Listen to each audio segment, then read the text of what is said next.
Izuku Midoriya, 4 years old, was a regular kid who had green eyes and hair while also having freckles and an infectious smile. It was a nice day, and he was running around the public park enjoying playing a game with his best friend, Bakugo. Both boys chased another boy who said he would be the villain in their game of heroes and villains. "Stop right there, stupid villain." Bakugo roared as he gave chase with his pails right behind him. Izuku was following right behind Bakugo. As they ran, Izuku was constantly hit with the smoke that Bakugo emitted when he used his recently acquired explosion quirk. Bakugo recklessly used his explosion quirk as a speed boost to go after the villain in the game.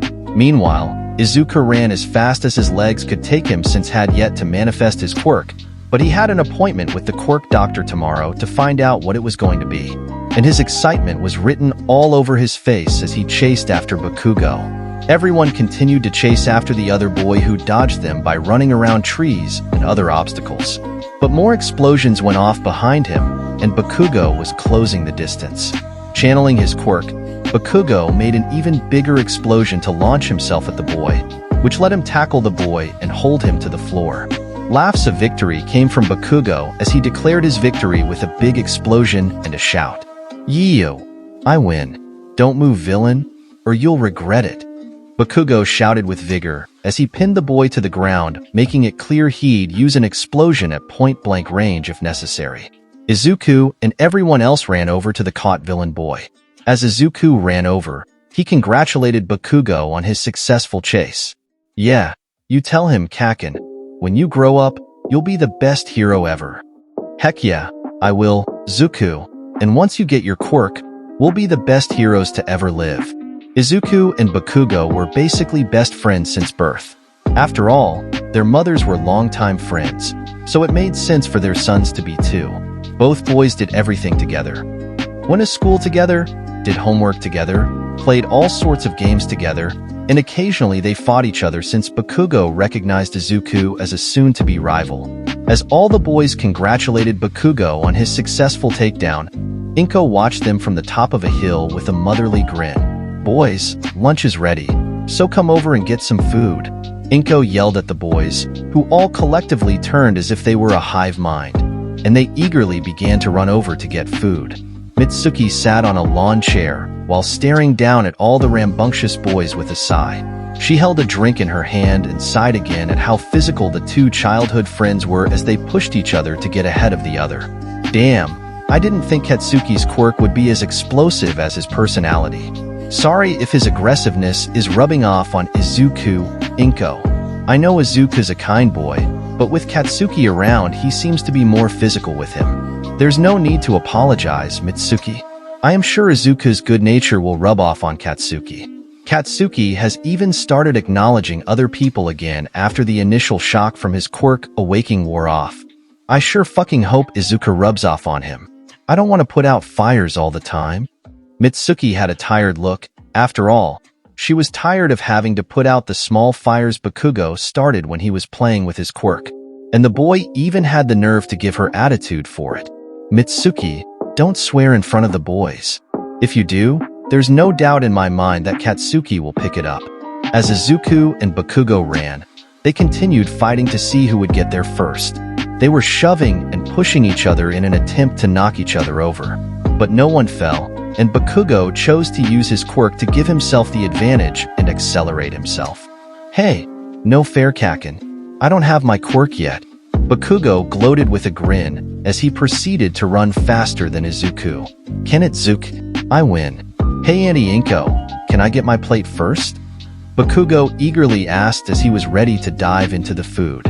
Now, Katsuki, you need to wait for everyone." Bakugo just scoffed as Izuku came in second, and everyone else followed. That afternoon would be filled with laughs as the boys talked and even fought again with smiles. Both mothers watched with smiles as their sons had fun with the neighborhood boys. Inko saw the massive and genuine smile on Izuku, and it hit her with a wave of warmth. She wished her son would stay this happy forever. Inko absolutely loved seeing that smile on Izuku.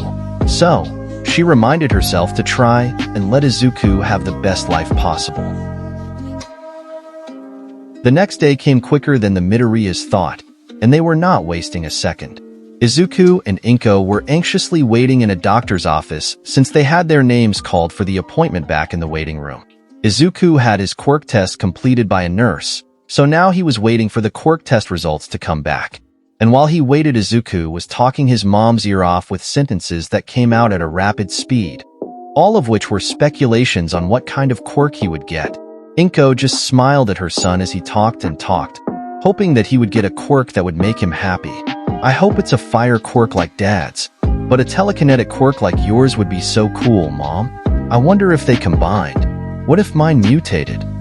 Izuku continued to shoot out sentences and Inko stayed quiet, hoping Izuku would eventually run out of ideas so he could calm down. Izuku talked and was hyper-focused to the point where he did not see the door open with the doctor holding his test results. The doctor quickly sat down in a chair as Inko calmed Izuku down by patting his head, and then Izuku finally noticed the doctor and got excited. "Well, you're excited about today, aren't you, kid?" The doctor said with a grin as he looked at Izuku, who was about to start vibrating with enthusiasm. "Of course I am. I get to find out what my quirk is today." The doctor chuckled at Izuku and saw the grin Inko had. "Don't worry, kid. I have your test results right here." The doctor opened the folder and cleared his throat as he began to go over what they found. "Okay, Ms. Midoriya, you'll be glad to hear Izuku has a quirk and an extremely powerful one based on his quirk factor. And based on the quirk potential tests he took, the quirk factor is predicted to grow much larger." As soon as Izuku heard the news, he started to vibrate with exhilaration as he listened to the good things.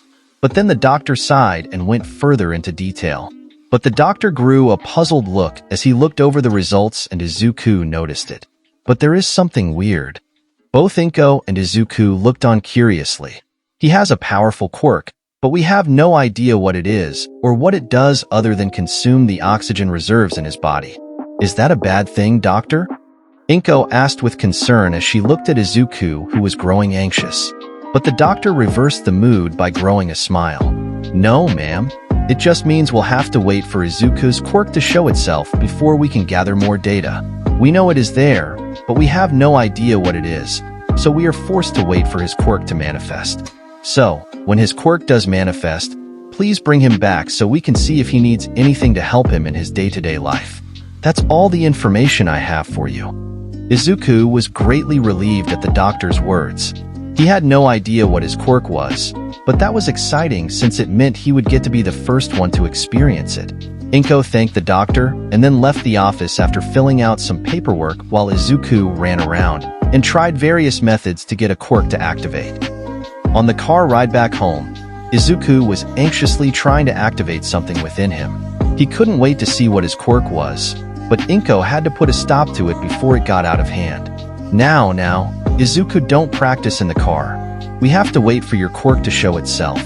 And that may take time, but it should be soon, so be patient." Izuku complied and had a bright smile on his face as he tried to calm down. Once at his house, he wanted to watch hero videos. So Inko gladly put on Izuku's favorite video of All Might saving people after his debut in Japan. After a while of watching All Might videos, Izuku began to feel tired and warm, almost like his excitement was sapping his energy. Izuku found this exhaustion accompanying his enthusiasm unusual, since he usually has more energy than this. But Izuku was tired, and, strangely, he felt his body getting warmer, but he chalked it up to his body heat. As Izuku went to sleep, he dreamed of the best hero ever.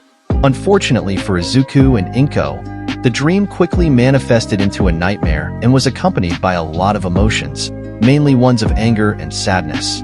Inko saw how tired her son was and, with a smile, put him to bed. But she was concerned about the fact that Izuku did not look like he was having a good dream. Deciding to cheer him up with a kiss on his forehead, Inko left Izuku's room after kissing him on the forehead and wishing him good night. Feeling tired herself, Inko went and got ready for bed right after calling Mitsuki and talking about their doctor's visit and other random topics. Nothing could ruin this day for her after seeing her son so happy. But before any happy memories could be made, nightmarish ones had to come first. It was midnight, and the moon wasn't out, making it pitch black outside on the street. Izuku was sleeping soundly in his bed, breathing heavily, and sweating as he felt warm under his bed covers as he scrunched his face. Izuku was having a nightmare, but then he would smell something, and he was jolted awake from his dream. Groggily opening his eyes and rubbing the sleep out of them, Izuku would be hit with that smell again. Opening his eyes fully, Izuku froze like a deer in headlights. Before Izuku was a room. His room, completely engulfed in pitch-black flames that raged violently. Fear and terror shot through Izuku's entire body. Izuku threw his burning covers off him and ran out of his room in a panic. Time seemed to slow down as the sight before him sent more fear through his body. Izuku watched the entire house be engulfed in black flames and burn away into ash. Mom, where are you? I'm scared. Izuku shouted with fright and worry as he desperately tried to find his mom through the black flames. But Izuku could not get far with the fire being all over the house. Soon, Izuku began to cry loudly, making the flames rage even more. As he brought his hands up to his face to hide from the fear, the heat around him began to get so intense that it forced him to his knees. Izuku was filled with more distress as he watched his arms being engulfed in the black flames. Agak! Izuku ripped his arms away from his face and desperately waved his hands to get the fire out, but it would not go out and it only burned harder. Izuku screamed in horror as tears ran down his face, forcing him to watch the flames burn violently, and they even started to burn him. Aha! Screaming in absolute terror and panic, Izuku frantically began to look for his mom, with desperate tears falling from his eyes.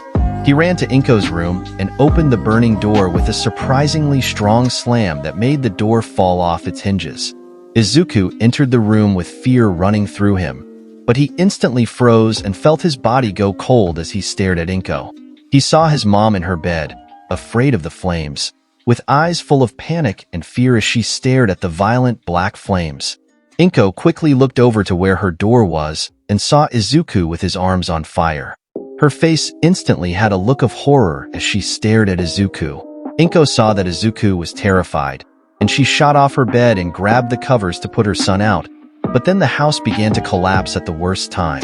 Feeling frozen with fear and horror, Izuku could do nothing as he watched the roof cave in. Time slowed as Izuku watched the debris land on Inko, trapping her, and making her scream in pain and anguish. Snapping out of his fearful trance, Izuku ran forward to try and save Inko with his arms still on fire. But strangely, Izuku felt the previous burning pain go away from his arms. Yet the fires surrounding him flared and burned even more intensely and violently as they consumed everything and turned it all to ash. Izuku tried to lift the debris off Inko, but it would not budge since they were so heavy. His inability to help Inko only made the flames on his arms more violent as they grew. Izuku, stop. You need to get out of here. Go. Inko shouted as he stared at the desperate and fearful Izuku. No, I can't. Izuku. Izuku looked up with desperate tears in his eyes and leveled with his mom's eyes to see that his mom had tears in her eyes as well, but she grinned at him. In an act of love, Inko grabbed Izuku's head and pulled him over, then she kissed his forehead. Izuku felt shocked and stared down at Inko as she had a look of fear with tears streaming down her face. But she grinned at him and held his cheek. Despite the fires raging around them, Izuku felt warm from her touch. Izuku, go. I love you, so go. Without thinking, Inko pushed Izuku away just in time. It was then that the roof collapsed more, crushing and trapping Inko under even more debris. Izuku stared in horror as he felt his body shiver in fear and horror. Izuku noticed his arms and then thought about a quirk. He pointed his arms forward, and on instinct, flames erupted from the palms of his hands. As soon as the flames erupted, Izuku's entire body was engulfed in black fire, and he was terrified of the flames. Izuku was forever scared and panicked. As flames came from Izuku's arms, there was enough force to launch him out of the room and through a window. The last thing Izuku saw was the ceiling fully collapsing on his mom. As Izuku fell through the air, He reached his hand out with tears of anguish and fright leaking down his face and floating in midair as he fell. Then they immediately evaporated under the black fire's heat. Landing in the street, Izuku rolled and was still on fire, and he looked up to see the black flames burning down his home. More tears started to well up, making the flames on Izuku's body grow taller and burn more intensely. Feeling defeated and useless, Izuku breathed deeply and cried into the night with a bone-chilling scream and slammed his hands down. As Izuku cried, the fire department finally arrived because neighbors had reported the fire.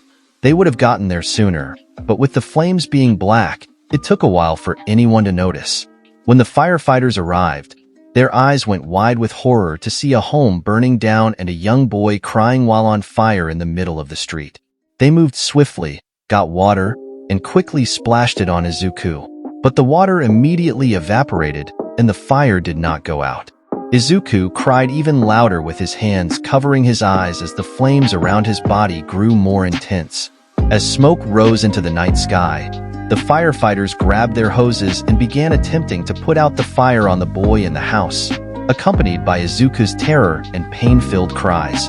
Shota Aizawa, aka the hero Eraserhead, was having a slow night, which he did not like because usually with his luck, it meant that something bad would happen. He was sitting on a building, drinking some much-needed coffee while watching the street below to see if there was any trouble.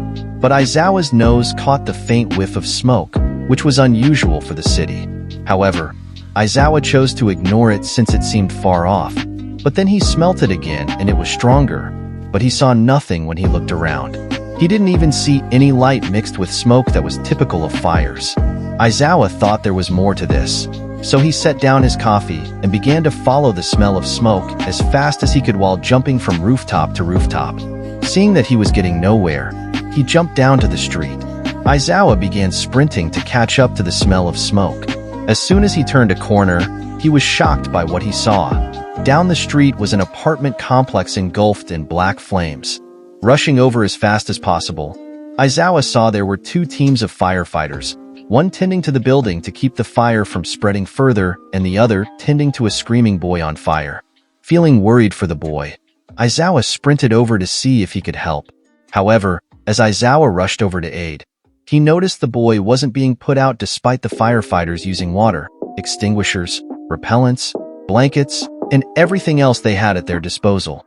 Aizawa had a feeling it was a quirk, so he used his eraser quirk, and the crying boy magically stopped being engulfed in flames. The firefighters were stunned, but then they noticed Aizawa running over to the green-haired, crying boy. Aizawa saw no one come over to the boy, which made him think about where his parents were. "It's okay, kid. Where are your parents?" Izuku just cried and couldn't think straight. He continued to cry until he felt a hand on his shoulder. He opened his eyes to see the flames gone, and a strange man was looking at him with concerned eyes. "You're going to be just fine. Now, where are your parents?" Aizawa asked again after Izuku calmed down. But then he saw tears starting to form in his eyes, and Izuku weakly raised his hand while it was shaking and pointed at the building. Aizawa's eyes shot open, realizing what Izuku was telling him, and without hesitation, he sprinted to the building as Izuku watched in awe. Climbing up the fire escape, Aizawa quickly made it to the apartment. Using his scarf as a mask, Aizawa busted the door down despite the firefighters telling him to stop and trying to keep him from entering the apartment. Running in, Aizawa saw everything was engulfed in the black flame, which was turning everything to ash with the sheer heat it had. And with the flames being black, it made navigating the apartment harder since Aizawa could not see that well.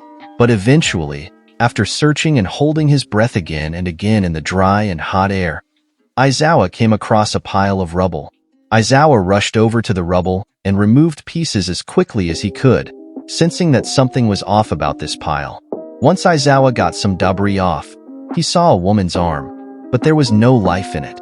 Feeling horrified, Aizawa dug her out faster than before, but he was defeated once he got her upper body out.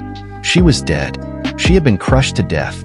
Looking over the corpse with a look of anguish and loss, Aizawa saw her with a ring on her finger, so he took it off, and she was clutching something to her chest. Grabbing it, Aizawa saw it was a partially burned photo of her and her son, smiling happily. Looking down feeling miserable, Aizawa grabbed the photo and regretted deeply that he could not save her and was forced to leave her as the walls collapsed in on themselves. Barely making it out of the apartment while coughing heavily, Aizawa was grabbed by a firefighter and brought over to an EMT. The police finally responded and began to make a barrier for the people who looked on curiously with shock and terror on their faces as they watched an apartment become engulfed with black flames. Looking around as he sat in an ambulance, Aizawa saw the boy with green hair, which now had black highlights in it. Getting up in protest to the EMT's request, Aizawa went over to Izuku, who was curled up into a ball and crying while having a blanket covering him for some comfort. Not saying anything, Aizawa sat down next to Izuku, who didn't look up, and then he simply wrapped his arm around him. Aizawa never expected Izuku to look at him covered in smoke, latch onto him, and cry into his shirt. Aizawa didn't stop him and squeezed Izuku, hoping to comfort him in his time of need. Without a word spoken, Aizawa reached his hand out with the partially burned photo and ring. Izuku looked at what Aizawa held and slowly grabbed them. Then he began to cry more, so Aizawa just silently held him while patting his back. Soon, though, Aizawa heard shouts from one person in the crowd and looked over to see a rather tall, busty, ash-blonde woman with spiky hair yelling at the cops. The cops were struggling to keep her calm and in one place as she pushed against them with surprising strength. "What the fuck do you mean I can't get through? I fucking know who lives in that house. Let me through now, or I will ram my foot up your ass." The police were visibly shaken by the intimidating woman, and Aizawa wondered who she was, but then he heard a soft, "Auntie," from Izuku as he looked at Mitsuki, watching her try to break through the police line. Then Mitsuki locked eyes with Izuku, broke through the police barrier by force, and rushed over to Izuku with tears in her eyes. Once she reached Izuku, she kneeled and hugged him tightly. The police were coming to apprehend her, but Aizawa glared at them, and they backed away. "Oh, Izuka baby, I am so glad you're safe. Where's Inko?" At the mention of his mom, Izuku started to cry again, and Mitsuki's face had shock and sadness written all over it. Once she saw the ring and burnt picture in his hands, she understood what had happened, and she brought Izuku in for a deep, compassionate hug that held all the emotion she wanted to express. Aizawa just watched the scene inside, knowing this was going to stink for both him and the boy. But Aizawa's mood was one of misery, since he wished he could have gotten here sooner, because if I did, then this boy would still have a mother. After the fire was put out, the firefighters began looking through the remains to find anything. But they could not salvage anything. The black flames turned everything into charcoal or ash. They had never seen a fire like this that burned so intensely and hot that it destroyed everything. But the firefighters did find the burnt corpse of Inko Midoriya, and they handed it off to the EMTs, who took it away. Izuku and Aizawa were put in a police car to take them to the police station so the police could get some statements. Before Izuku and Aizawa left, Mitsuki told the pro-hero she would be there later and asked that he look after Izuku until she arrived, to which Aizawa agreed. Once at the precinct, Izuku and Aizawa were taken to one of the rooms in the back. After sitting down, Izuku curled up into a ball where he was a sad, shocked mess of a child. He hadn't spoken, and he looked dehydrated from all the crying, so Aizawa got him some water. They sat in silence, with Aizawa trying to comfort Izuku to the best of his ability. It was quiet and miserable until Izuku asked Aizawa a question with raw eyes and a raspy voice. "Who are you, mister?"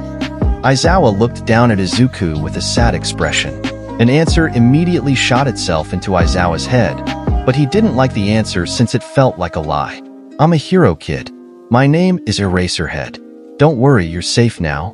Izuku looked down, gloomy yet thankful that a hero had tried to save his mom, and Izuku could tell Aizawa regretted not being able to save her.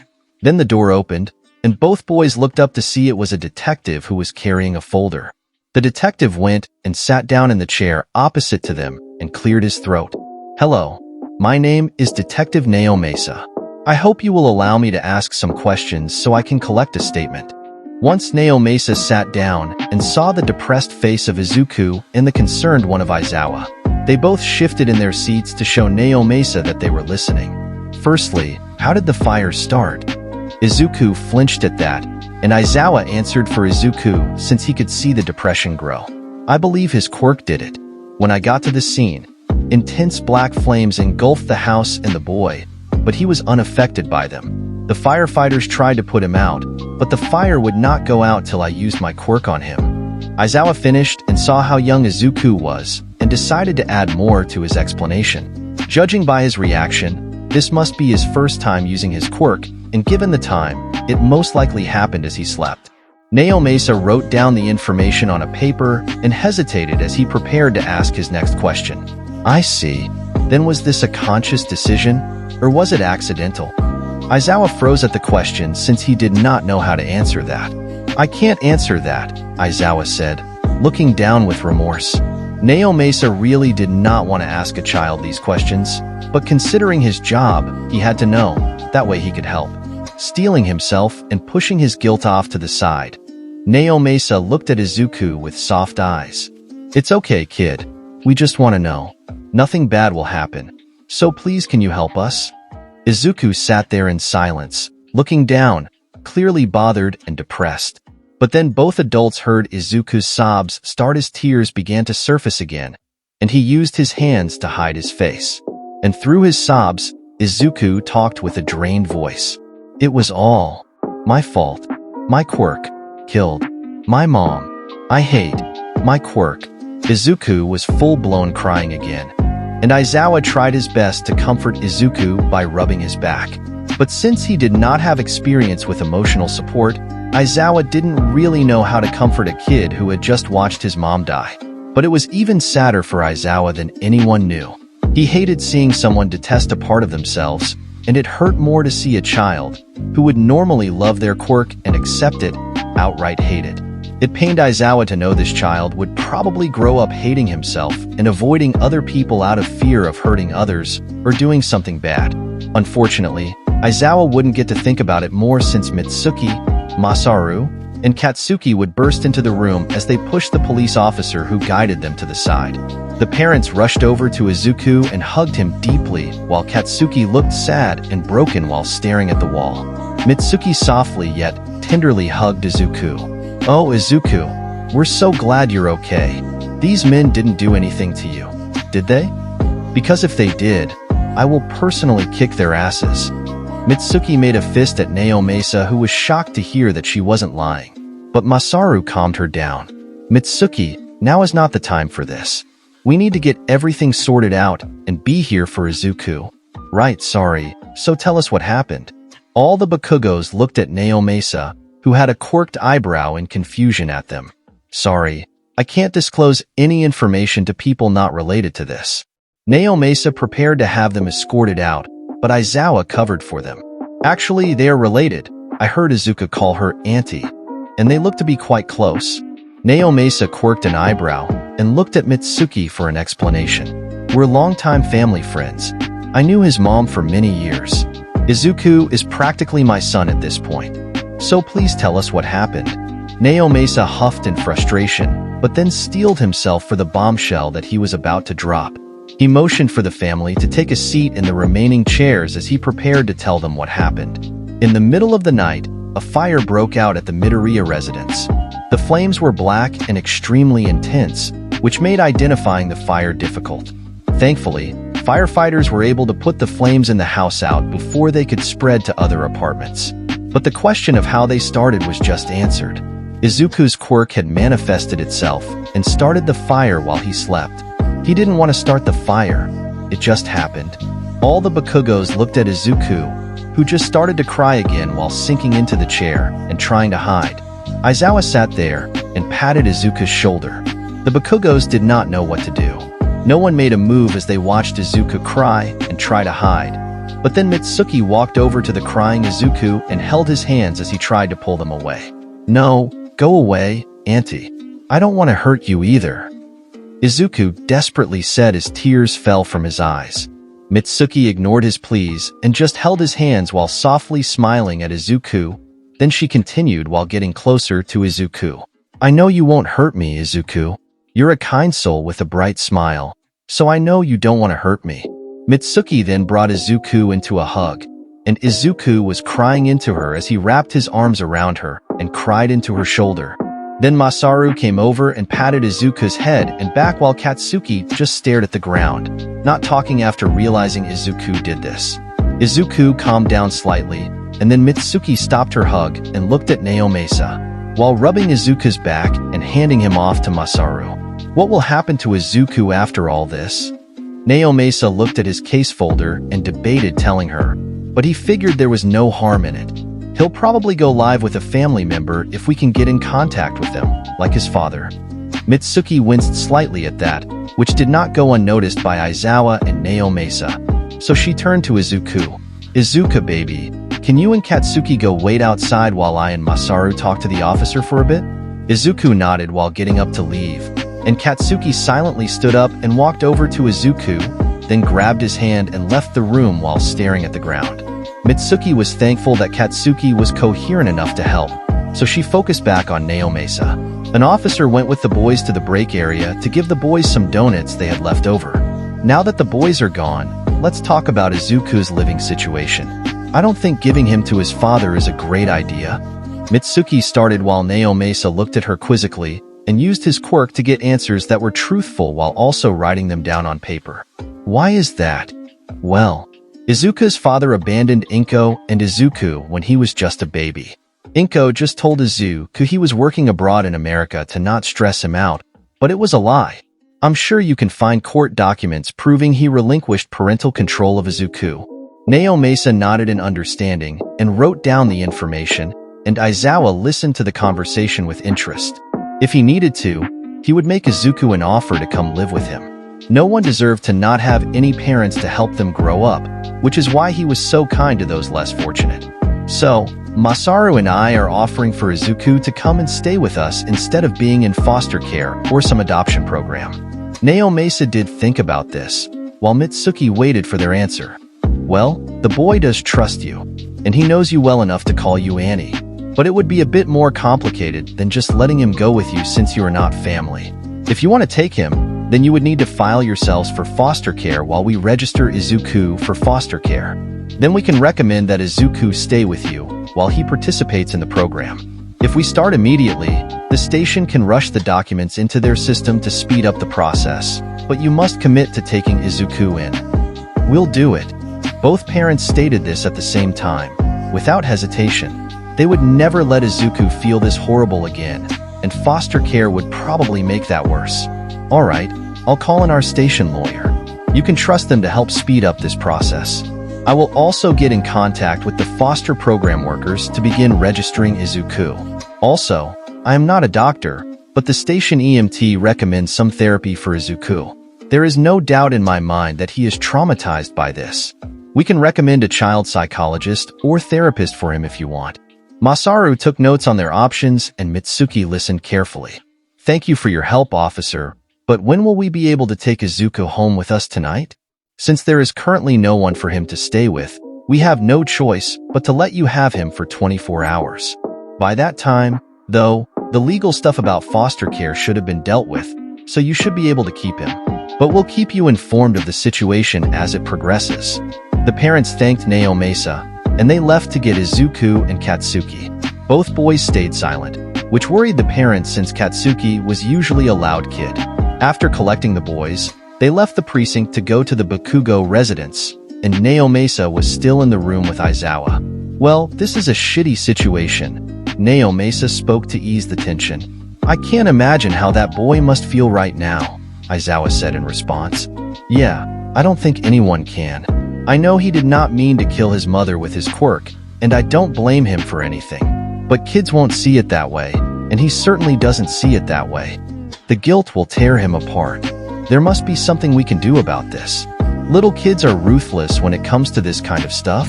Aizawa spoke from experience as he mulled over the situation. You know as well as I do, Eraser.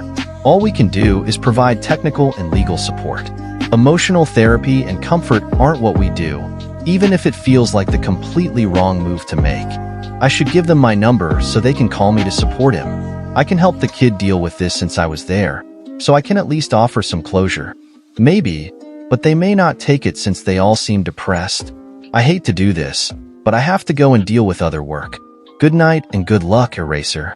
Nao Mesa got up and collected his files, then left the room, leaving Aizawa alone in the room to feel bad at how he couldn't help the child that was here a moment ago. Sighing, Aizawa decided he should call it a night and go home. After all, Aizawa had some cats and some video games to enjoy to help him unwind. That night, Izuku would barely sleep, with the events of the night still fresh in his mind. Reliving the terror-filled events in his head made him cry himself to sleep. Katsuki hadn't even talked to him or his parents since they got home. But as Izuku was falling asleep, he felt angry at no one in particular, except at himself. Izuku was angry that he was not strong enough to protect his mom from anything. He hated himself since he could not save his mom and instead, he killed her. He wanted nothing more than to curl up into a ball and forget everything. Izuku wished his quirk was time travel so he could go back and stop this from ever happening. Guilt and anger were weighing heavily on Izuku's mind, and it made a lump form in his throat, which made miserable tears flow out of his eyes. That night, Izuku made a promise to himself. He would never use his villainous quirk again.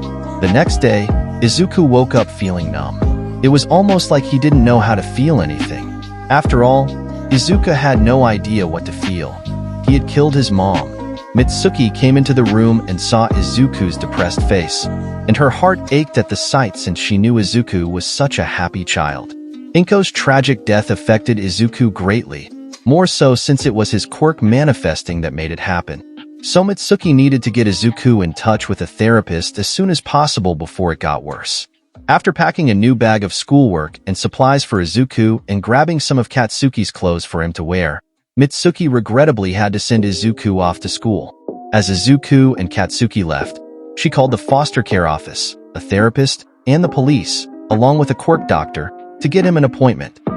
Bakugo walked side by side with Izuku, and they both looked down, sad at the death of Inko. Once at school, the teachers saw the pair, and they were cautious around Izuku since news travels fast.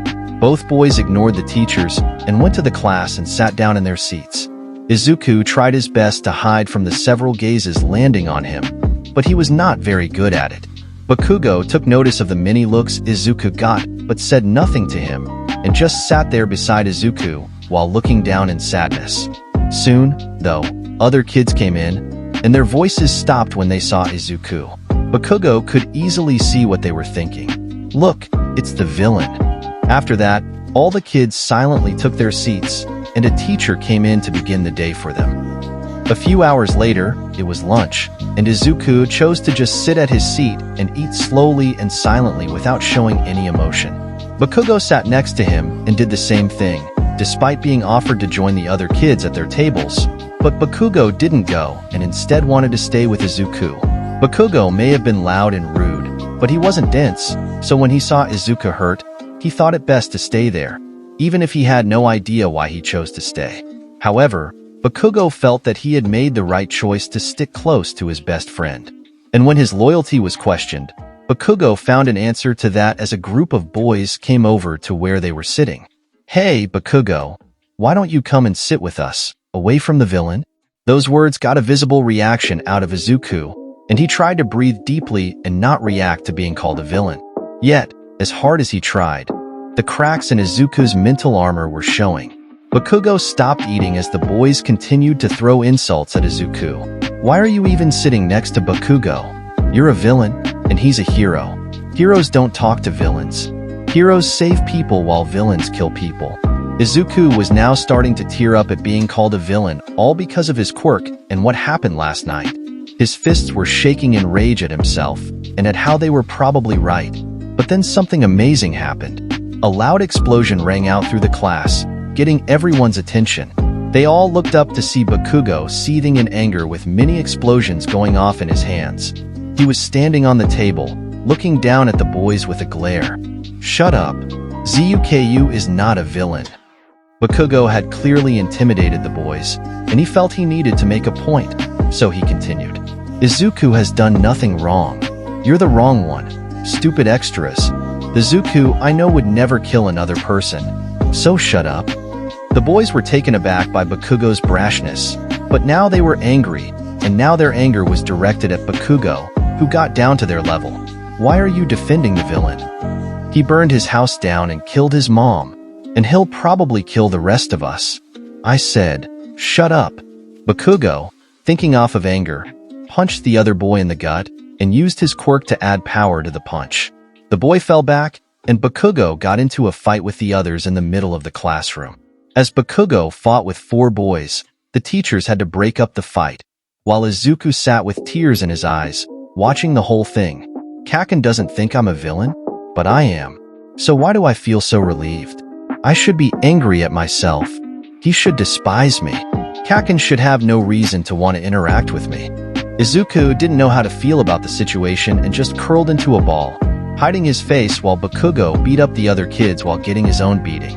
Soon, Mitsuki had to come and get both boys since she felt it was best if they weren't at school right now. On the car ride home, she looked back, concerned for both of them, but then she had an idea to maybe help Izuku start to overcome his trauma. Once they got to the house, Mitsuki went upstairs to her jewelry box and found an old necklace that didn't fit her anymore. She then went into Katsuki's and Izuku's shared room, found Inko's ring, put it on the necklace, and went to find Izuku. Hey, Izuku baby, come here. I have something for you. Izuku followed Mitsuki into the kitchen while Katsuki went to the couch and turned on some cartoons while listening to Izuku's conversation. Listen, Izuku, I want you to have this. Mitsuki held out a necklace with Inko's ring on it, and the sight of it made Izuku look down full of guilt, but Mitsuki placed it in his hand and hugged him. I want you to know that Inko loved you deeply. She always has. You were her greatest pride.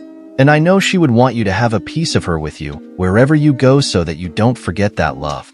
So, take her ring and wear it to remember her. Izuku began tearing up as Mitsuki took the necklace and put it on Izuku, who cried into her shoulder for a bit. The hug Mitsuki gave Izuku was full of a mother's love, and Izuku felt that he'd never get that love again, and he felt he didn't deserve that love. After he stopped crying, Izuku then separated to go watch cartoons with Katsuki. Sitting down on the couch, Bakugo had a scowl on his face as he watched the TV, but he would occasionally send a glance to Izuku. They were silent for the most part, but then Izuku would ask a question. Bakugo, back in the classroom, did you mean what you said? Raising an eyebrow at how Izuku didn't call him Kaken, Bakugo looked at Izuku and scoffed before answering. Of course I did. Why say something in the first place if you're not going to mean it? He said it in a rude tone while still watching cartoons, but he was growing worried for his best friend. Bakugo could tell Izuku was starting to wall himself off, and he didn't like it. So, you don't think I'm a villain? Izuku said, with some partial sobs, which made Bakugo scoff more. Only stupid bad people are villains, and I know you're not bad, just stupid. So why would that make you a villain? Thanks, Izuku said with a slightly relieved grin, while on the verge of tears since he felt incredibly guilty. Mitsuki watched with a smile as she heard Katsuki's words. She knew her son was a rude asshole, but Mitsuki also knew he wasn't as bad as he claimed to be. Bakugo cared deeply about Izuku since they'd always been together, and she was glad he didn't blame Izuku for Inko's tragic death. To be honest, Mitsuki was relieved to see that Katsuki didn't outright reject him. It meant that adopting Izuku and accepting him into the family would be easier since Bakugo wouldn't abandon his friend like that. Mitsuki smiled, knowing things would eventually be okay for Izuku as his life continued, since he had their support now. But she did worry that Izuku wouldn't see it that way. With a sigh, Mitsuki hoped that she could provide for Izuku in a way that Inko would. Don't worry, Inko. I'll take good care of both of them. That night, Izuku would actually sleep, feeling a bit better about himself, but at the same time feeling worse. But Izuku still upheld his promise, and he planned to do it till he died. He would never hurt another person with his quirk again. As morning came, Mitsuki sent Bakugo to school and kept Izuku home since she figured it would be best. Izuku needed to go see the quirk doctor, and he needed to meet his foster care staff to get his papers dealt with. The first thing they did was go and get Izuku fully registered for foster care, and then immediately applied to take care of him after he was processed. After Izuku was implanted into the system, Izuku was briefly taken away to go and finalize the documents. Mitsuki and Masaru were sitting in the waiting area, waiting for their fostering of Izuku to be given the go-ahead. As they waited, Mitsuki heard the building doors open and looked over to see a tall and well-built man with red hair and blue eyes. Next to him was a depressed-looking slender woman with long white hair. There were 4 kids with her, each with different colors of hair. The tallest boy had fully red hair, a girl whose hair with patches of red and white. Another boy had full white hair, and the youngest, being a girl, had a full half and half of the colors. Mitsuki saw the family and couldn't believe the 2 parents had 4 kids together, but she also saw how the mother looked depressed yet somewhat excited about something. Then she heard the couple talk to each other in a clearly hostile way. "Are you sure this is what you want? Why bother going through this whole process when I can just give you another kid?" The man said with clear anger on display, showing that he didn't want to be at the foster care offices. "Yes, this is what I want, because that way I can raise a kid that won't have any bad influences." Ray forced a smile, but in truth, she just wanted to raise a child that would return her love and one that didn't have any resemblance to her husband, Enji. "Fine," Enji said with some anger. He turned his attention to the office worker and spoke. "We are the Todoroki family. Our applications were approved, and now we're here to see if there are any children to foster." The worker grinned a bit and proceeded to pull out some files. The Todorokis looked through the files and none interested them. Ray felt disheartened while Enji didn't care. As they put the last file away, a worker came out with Izuku's finished file. "Hey, I have the finished file of Izuku Midoriya." Ray grew curious about the file and asked to see it. "May I see that file?" The office worker looked at Ray but decided to let her, so they handed over the file. Mitsuki saw the whole interaction and was growing angry at the prospect of seeing someone look into Izuku's file. Ray opened the file and was immediately met with shock as she saw Izuku's picture. He looked numb and sad, and her heart ached at seeing him so unhappy. But she also fell in love with Izuku's green and black hair and his freckles. She continued to read and saw that the reason he was in the foster program was that he lost his mother and his father wanted nothing to do with him.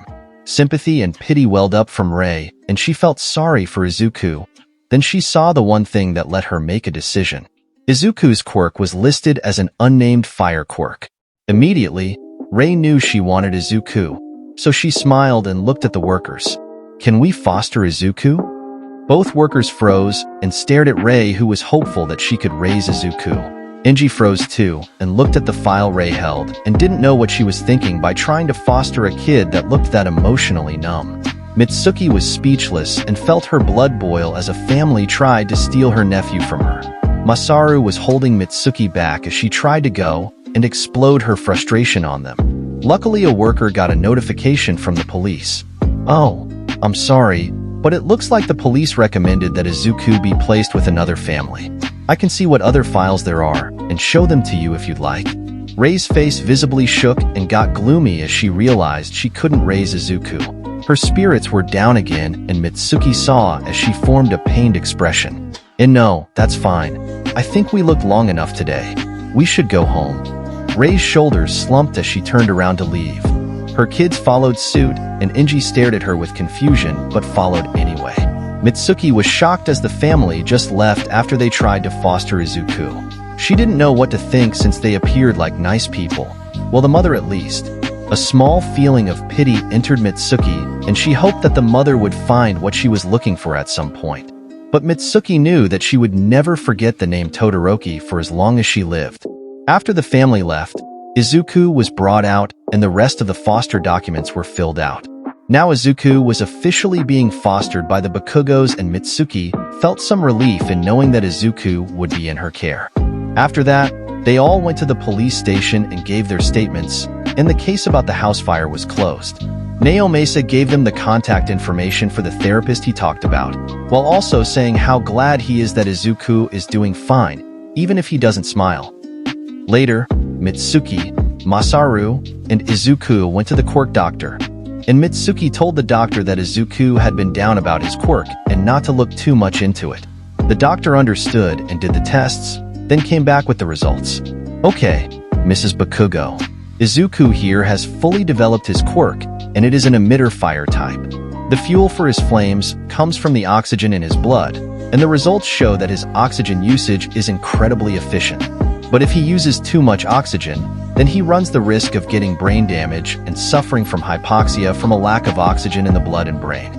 So be careful when using your quirk, and if it gets worse in the future, then I recommend some cardio exercise to help increase lung capacity to aid in the blood oxygen levels. Is that it, doctor? Or is there more? There is more. The flames Izuku has should be pretty versatile based on the foundation of his quirk factor.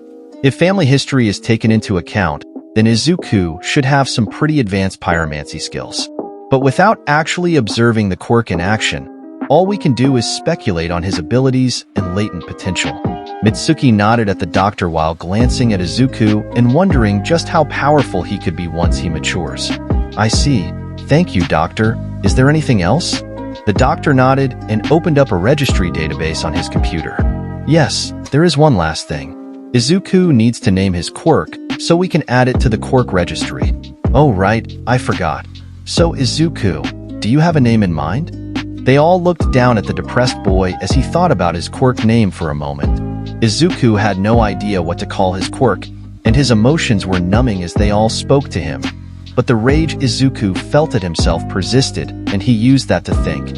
Maybe something to remind me to never use it, like Nightmare Flare or Midnight Inferno. No, those are stupid. Wretched Firestorm. That one sounds good. Izuku was about to say the name he chose, but then he felt the necklace and ring around his neck and was reminded of Inko.